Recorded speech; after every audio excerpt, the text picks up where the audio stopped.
Hello. और आज के इस एक्सप्लेनर में आपका स्वागत है।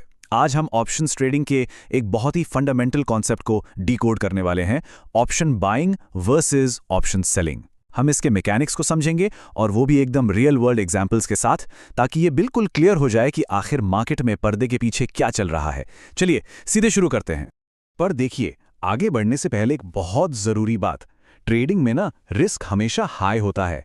तो ये जो हमारा एक्सप्लेनर है ये स्ट्रिक्टली एजुकेशनल पर्पस के लिए है। और एक गोल्डन रूल हमेशा याद रखिए, कभी भी ट्रेडिंग के लिए लोन मत लीजिए, इससे बहुत बड़ी आर्थिक मुसीबत खड़ी हो सकती है। ठीक है? तो आज का हमारा रोड मैप कुछ इस तरह दिखता है। हम एक सिंपल रियल एस्टेट एनालॉजी से शुरुआत करेंगे, फिर लाइव मार्केट डेटा में जाएंगे और एंड में बायर और सेलर के बीच का एक तगड़ा कंपैरिजन देखेंगे। Section 1, the real estate analogy. थोड़ी देर के लिए इन कॉम्प्लेक्स स्टॉक चार्ट्स को भूल जाइए। चलिए इसे कहानी से समझते हैं। फर्ज कीजिए आपको एक प्लॉट दिखता है जिसकी कीमत है 10 लाख रुपए। अब मार्केट में अफवाह है, या तो वहां एक नया मॉल बनने वाला है जिससे कीमत सीधा डबल यानी 20 लाख हो जाएगी, या फिर वहां एक फ्लाईओवर बनने वाला है जिससे कीमत गिरकर आधी यानी 5 लाख रह जाएगी। अब इस कंफ्यूजन के बीच आप क्या करते हैं? आप उस प्लॉट के मालिक को आज ही 10,000 रुपए का एक छोटा सा प्रीमियम दे देते हैं। किस लिए? ताकि आप 1 महीने बाद भी उस प्लॉट को 10 लाख में ही खरीदने का अपना राइट लॉक कर सकें। अब यहां ना गेम बिल्कुल बदल जाता है दोनों पार्टीज के लिए।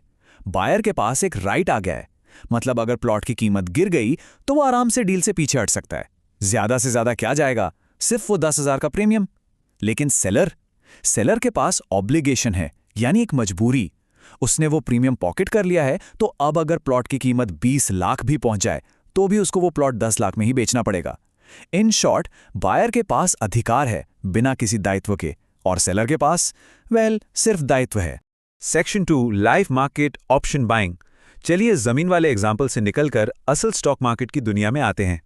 एक बेसिक चीज याद रखिए, ऑप्शंस ट्रेडिंग में आप कभी एक सिंगल शेयर नहीं खरीदते। ये कॉन्ट्रैक्ट्स हमेशा लॉट्स में ट्रेड होते हैं। जैसे HDFC बैंक का एक लॉट 550 शेयर्स का होता है। ये नंबर याद रखिएगा, क्योंकि यही हमारा मल्टीप्लायर है आगे के सारे कैलकुलेशंस के लिए। तो सेटअप कुछ ऐसा है, HDFC बैंक का करंट प्राइस चल रहा है 1595 रुपए।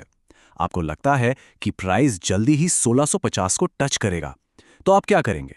आप 28 सितंबर की एक्सपायरी वाला कॉल ऑप्शन खरीद लेंगे, और इसके लिए आपको लगभग 10 रुपए पर शेयर का प्रीमियम देना होगा। सिंपल है ना? Section 3, the option seller side. अब हम इस ट्रेड को दूसरी तरफ से देखते हैं। आखिर वो कौन है जो ये प्रीमियम कलेक्ट कर रहा है और क्यों? वापस उसी प्लॉट वाले एग्जाम्पल पर चलते हैं। सेलर क्या सोच रहा था? वो इसलिए तैयार हुआ क्योंकि उसे पूरा कॉन्फिडेंस था कि वहां कोई मॉल या फ्लाईओवर नहीं बनने वाला। उसे लगा प्लॉट की कीमत वही 10 लाख पर अटकी रहेगी, तो उसने सोचा क्यों ना बिना कुछ किए ये 10,000 का प्रीमियम आराम से अपनी जेब में डाल लूं। यही एग्जैक्ट माइंडसेट ऑप्शन सेलर का भी होता है। Section 4, live market option selling. अब इसी सेलर वाले लॉजिक को हम लाइव मार्केट के नंबर्स पर लगाकर देखते हैं। एक HDFC कॉल ऑप्शन के एक लॉट को खरीदने के लिए बायर को कितना पैसा लगाना पड़ा? 550 शेयर्स मल्टीप्लाइड बाय 10 रुपए का प्रीमियम, यानी टोटल 5,940 रुपए। बस एक काफी अफोर्डेबल और छोटी अमाउंट है ना? लेकिन अब जरा इस नंबर पर ध्यान दीजिए, 1,25,000 रुपए से भी ज्यादा। ये एग्जैक्ट सेम कॉन्ट्रैक्ट का उसी एक लॉट को सेल करने के लिए मार्जिन चाहिए होता है। मतलब सोचने वाली बात है ना, बायर दे रहा है सिर्फ 5,940 रुपए और सेलर लगा रहा है 1.25 लाख रुपए से भी ज्यादा। ऐसा आखिर क्यों है? Section 5, buyer versus seller matchup. ये कैपिटल का जो इतना बड़ा फर्क है, ये हमें सीधा ले जाता है इस एक्सप्लेनर के सबसे दिलचस्प हिस्से पर। आइए देखते हैं ये टक्कर कैसे होती है। इन दोनों के बीच का अंतर इस टेबल में बिल्कुल क्लियर है। बायर लगाता है बहुत कम कैपिटल, लेकिन उसका रिस्क लिमिटेड होता है, सिर्फ उस दिए गए प्रीमियम तक। Reward unlimited. वही सेलर का कैपिटल लग रहा है बहुत ज्यादा, रिस्क भी अनलिमिटेड हो सकता है, पर उसका प्रॉफिट सिर्फ उस प्रीमियम अमाउंट तक फिक्स्ड है। और लीगल स्टेटस तो हमने देखा ही, बायर राइट्स होल्ड करता है और सेलर के सर पर ऑब्लिगेशन होती है। तो टेक्निकली देखकर लगता है कि सेलर तो फंस गया, राइट? पर यहां आता है सबसे बड़ा ट्विस्ट। कोई सेलर इतना बड़ा रिस्क इसीलिए लेता है क्योंकि मैथ्स और प्रोबेबिलिटीज उसके फेवर में है। देखिए, एक बायर के प्रॉफिट कमाने की प्रोबेबिलिटी सिर्फ 33% है, जबकि एक सेलर के जीतने की प्रोबेबिलिटी पूरी 67% होती है, एग्जैक्टली डबल। और यही एक इकलौता सबसे बड़ा रीजन है कि जिनके पास हैवी कैपिटल होता है वो ऑप्शन सेलिंग करना ज्यादा पसंद करते हैं। वो रिस्क लेते हैं क्योंकि उनके जीतने के चांसेस बहुत ज्यादा होते हैं। Section 6 market direction and time. तो अब सवाल ये है कि आखिर ये विनिंग प्रोबेबिलिटी सेलर के साइड में इतनी झुकी हुई क्यों है? मार्केट में ऐसी कौन सी फोर्सेस काम कर रही हैं? एक बहुत ही पावरफुल अदृश्य ताकत है जिसे कहते हैं थीटा डीके, या आसान भाषा में टाइम डीके।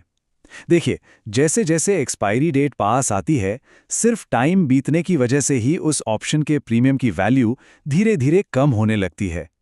ये टाइम का निकलना बायर के प्रीमियम को खत्म करता है, जो उसके लिए एक सजा है, लेकिन सेलर के लिए ये एक बहुत बड़ा इनाम है।